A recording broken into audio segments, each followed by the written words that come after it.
Hello everyone, welcome back to our channel startuplanes.com. I am Tanvi and these are the series of educational videos especially for students who are related to business, startup, entrepreneurship. So today's case study is going to be about Walt Disney.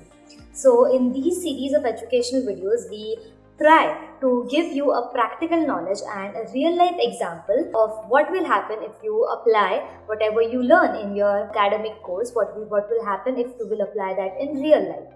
So today's video is going to be Walt Disney. We are going to discuss their history and challenges which they faced. So let's get started.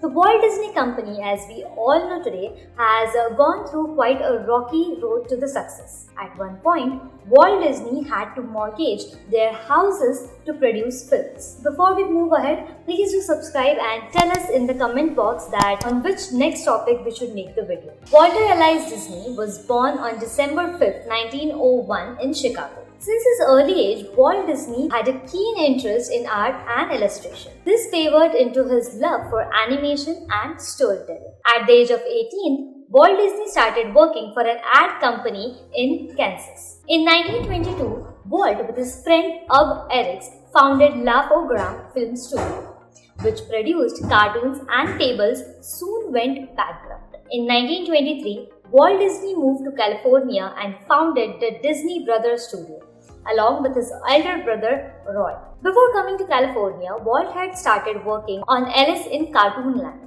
It was one of the first full-featured films which combined live action and animation. This led to a series of films known as Alice Comedies. In 1927, Disney made Oswald the Lucky Rabbit, which strikes quite a resemblance to a character we are all familiar with. In 1928, Walt made some changes to Oswald as it was owned by Universal Studios and gave birth to Mortimer Mouse, a name which later changed to Mickey Mouse on the suggestion of his wife. Steamboat Willie was the first Mickey Mouse production, which, by the way, quickly shot to fame and established Disney's dominance for many years to come. During the 1930s, Disney focused on producing Mickey Mouse and supporting characters like Donald Duck, Goofy, Pluto, etc. and its Silly Simpsons series. Following the success of Snow White and Seven Dwarfs, Disney produced many other award-winning animation films in 1940s such as Pinocchio in 1940, Fantasia in 1940, Dumbo in 1941, then Bambi in 1942, then Cinderella in 1950.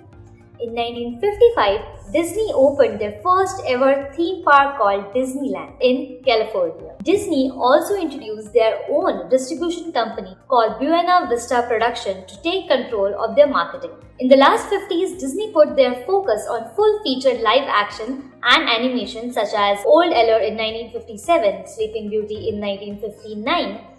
However, finances were never a strong suit for Walt Disney. In fact, the company was in bad condition after his death in December 15, 1966. Walt was a visionary, and the plan left by him for the company assured the company's survival.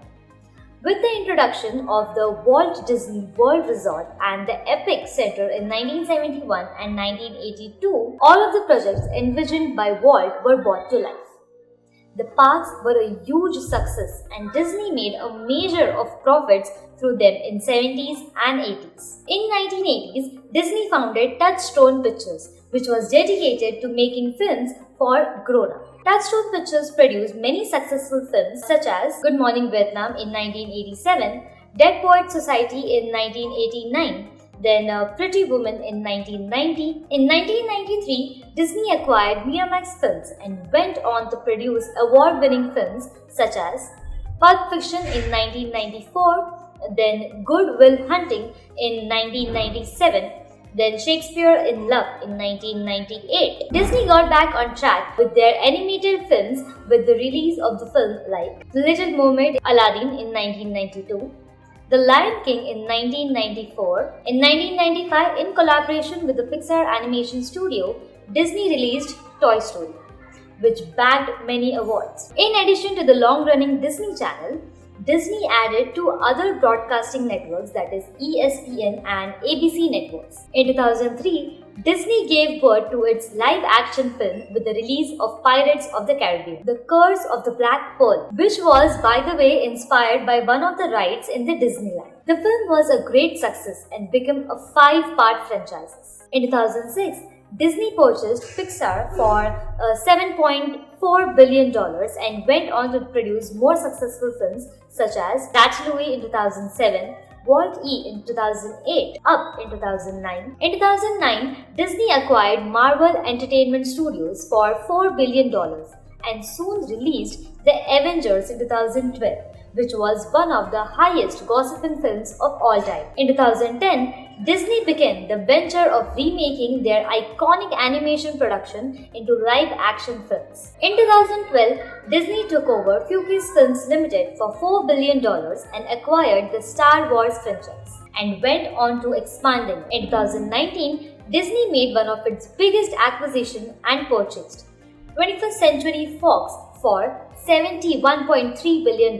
Disney has faced struggles with their leadership since their passing of founder Walt and Roy Disney. The company has seen a number of CEOs over the years who have assured the company's survival. But this constant change in the leadership leaves the company in frequent bad conditions. In the span from 1971 to 2020, Walt Disney Company has approx 6 CEOs with varying terms of service, with Bob Chapek being the current CEO, who is the successor to Bob Iger, who stepped down in February 25. The company's future is still quite uncertain. One major factor in this uncertainty is the financial trouble of the company.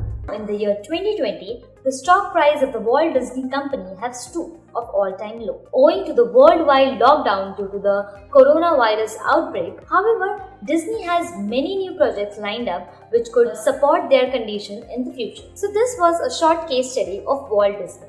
From this case study, we have learned that it is not necessary for we to only focus on one segment. We can try new segments, we can try new things, such as first Walt Disney started producing films for children, then they started producing films for adults, then they lacked finances, so they started a garden, and now it has become a great success.